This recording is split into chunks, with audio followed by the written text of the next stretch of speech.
விசிக மீது சமூக வலைதளங்களில் கடும் தாக்குதல் நடைபெற்று வருகிறது. திருமாவளவன் விசிக மீது ஆபாச தாக்குதல் நடைபெற்று வருகிறது. அரசியல் முடிவுகளை விளையாட்டு போல தாவேக்கவினர் பாவித்து வருகின்றனர். சமூக வலைதளங்களில் விசிக திருமாவளவன் மீதான தாக்குதலை நாம் திரையில் பார்க்கிறோம். திருமாவளவன் உடனடியாக முடிவெடுக்க வலியுறுத்தி தாவேக்கவினர் சமூக வலைதளங்களில் கடுமையாக கருத்துக்களை பதிவிட்டு வருகின்றனர்.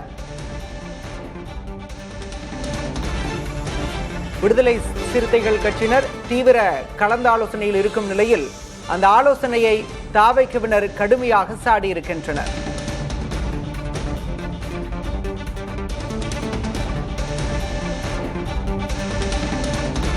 ஆதரவு குரல்களையே இப்படி தாக்கலாமா என வேதனை தெரிவித்திருக்கின்றனர் விசிகவினர். தாவேக்க ஏன் இதை தடுத்து நிறுத்தவில்லை என கேள்வியும் எழுப்பியிருக்கின்றனர். தாவேக்கவினரின் கருத்துக்கள் ஆபாச தாக்குதலை கண்டித்து விசிகவினர் கொந்தளிப்பில் இருக்கின்றனர். விசிக மீது சமூக வலைதளங்களில் கடும் தாக்குதலை தொடுத்திருக்கின்றனர் தாவேக்கவினர். திருமாவளவன் விசிக மீது ஆபாச தாக்குதல் கருத்துக்கள் சமூக வலைதளங்களில் தாவேக்கவினரால் வெளியிடப்பட்டிருக்கிறது.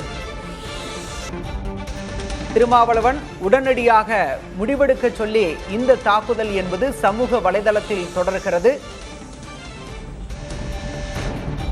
கலந்த ஆலோசனை தான் ஜனநாயக நடைமுறை என்பது விசிகவினரின் கருத்தாக இருக்கிறது. கொந்தளிப்பு மனநிலையில் விசிகவினர் காணப்படுகின்றனர். ஆதரவு குரல்களையே இப்படி தாக்கலாமா என விசிகவினர் வேதனை தெரிவித்திருக்கின்றனர். தாவேக்க ஏன் இதை தடுத்து நிறுத்தவில்லை என்ற கேள்வியும் விசிக மத்தியில் தற்போது எழுந்திருக்கிறது.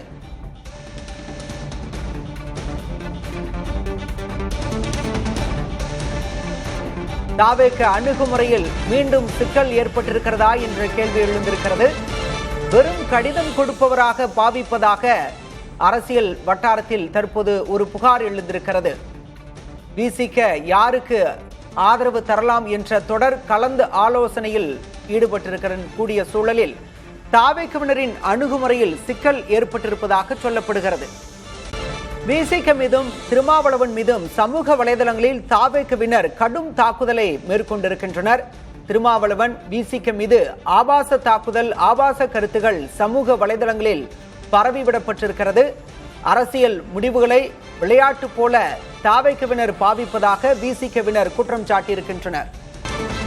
விசிக தரப்பில் பதவிகள் கேட்கப்படுகின்றன என்ற குற்றச்சாட்டு எழுந்த நிலையில் அதற்கு விசிக எம்பி ரவிக்குமார் மறுப்பு தெரிவித்திருக்கிறார். பதவி கேட்கப்படுவதாக பரப்பப்படும் செய்தி உண்மைக்கு மாறானது என்று அவர் தெரிவித்திருக்கிறார். இது விசிகவை சிறுமைப்படுத்தும் முயற்சி என்றும் ரவிக்குமார் எம்பி வேதனை தெரிவித்திருக்கிறார்.